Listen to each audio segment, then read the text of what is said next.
አብርሽ አበደ እንዴት አበደ የሚለውን በዚህ ቪዲዮ ላይ መነግራችሁ ይሆናል። ቪዲዮውን እስከ መጨረሻው ያካያችሁት ትክክለኛውን እውነታ ታውቃላችሁ። በጣም በሚገርም ሁኔታ ማለት ነው። አብርሽ በፊት እንደሚታወቀው እነ ሩታንና ሄርሜላን ያሳብን ነበር፣ በቃ ይጫወትባቸው ነበር፣ ይሰድባቸው ነበር፣ በእነሱ ላይ ያፌዝባቸው ነበር። ነገር ግን ዛሬ ላይ ደግሞ እነሱ ተጫወተውበታል ማለት ነው። እነሱ ልክ ልኩን ነግሮታል። በቃ አብርሽ እውነትን መናገር ከሆነ ትላንትና እንዳያችሁት በጣም በቃ ተናዱ፣ በጣም አብዶ ነበር ያለው። በጣም ደስ የሚለው ደግሞ በቃ አብርሃም በፊት ያሰበው ማለት ነው እነሱ ፈላጊ የላቸውም፣ እነሱ ማንንም አይፈልጋቸውም። ሩታን ብትወልድ ልጅ ወልዳልኛለች፣ ሄርሜላን በጣም ነው የምትወደኝ ምናምን ብሎ ነበር የሚያስበው በፊት ማለት ነው። ለዚህም ነው እንግዲህ የሚስቅባቸው፣ የሚሰርባቸው፣ እንደዚህ የሚያደርጋቸው፣ የሚያንቋሻቸው ማለት ነው። ነገር ግን ዛሬ ላይ ደግሞ ሲመጣ እነሱ በቃ ቆርጦላቸዋል። በጣም ደስ ያሉኝ ትላንትና ማለት ነው። በቃ ልቤ ነው ይረካው። በጣም ስለቆረጠላቸው ልክ ልኩ ነው የነገሩት። አብርሃምን እንደዚህ እንደዚህ እያደረክ ነው፣ እንደዚህ እንደዚህ የሆነ ነው፣ አንተ እንደዚህ ነው ብለው ስለነገሩት እውነት ለመናገር ከሆነ በጣም ጥሩ ነገር ነው ያደረጉት። ይሄ ደግሞ ለአብርሃም ይገባዋል። ለምን ብትሉ አብርሃም በቃ ዝም ብሎ ነበር። አብርሃም ማለት እነሱ የተጫወተባቸው ነበር።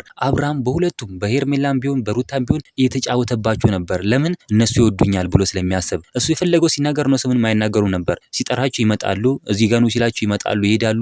እሱ ሆቴል ሲገባ፣ እሱ የሆነ ካፌ ቦታ ምናምን ሲገባ ተከትሎት ይሄዱ ነበር። ለምን ስለሚወዱት። እሱ ይሄን ስለሚያውቅ ይወዱኛል ብሎ ስለሚያውቅ በጣም ይጫወትባቸው ነበር፣ በጣም ይሳለቅባቸው ነበር ማለት ነው። ነገር ግን ዛሬ ላይ እውነታ ወጥቶ ማለት ነው ልክ ልኩን የነገሩ። በቃ እኛም ይሄን ነበር የምንለው። እኔም በቀደም ቪዲዮ ይሰራላችሁ እንደዚህ መናገር አለባችሁ፣ ራሳችሁን ማስከበር አለባችሁ ብዬ ነግራችሁም ነበር ማለት ነው። ይሄም ደግሞ ትክክለኛ ነገር ነው ያደረጉት። በጣም ነው ደስ የሚለው። እኛም ይሄ እንደዚህ ሲያወሩ እንደዚህ በቆራጥ ሆኖ ማለት ነው ራሳቸውን ምርጫ ውስጥ ሳያስገቡ እንደዚህ ሲያወሩ በጣም ነው ደስ የሚለን። እናንተ ምን ትላላችሁ? ሀሳብ አስተያየታችሁን ኮሜንት ላይ ማስቀመጥ እንዳረሱ፣ ቪዲዮ ላይክ፣ ቻናሉን ሰብስክራይብ ማድረግ እንዳረሱ። በሌላ ቪዲዮ እስከምንገናኝ በያላችሁበት የዓለም ዳርቻ ሰላማችሁ ብዝት ይበልልኝ። ደህና ሁኑልኝ።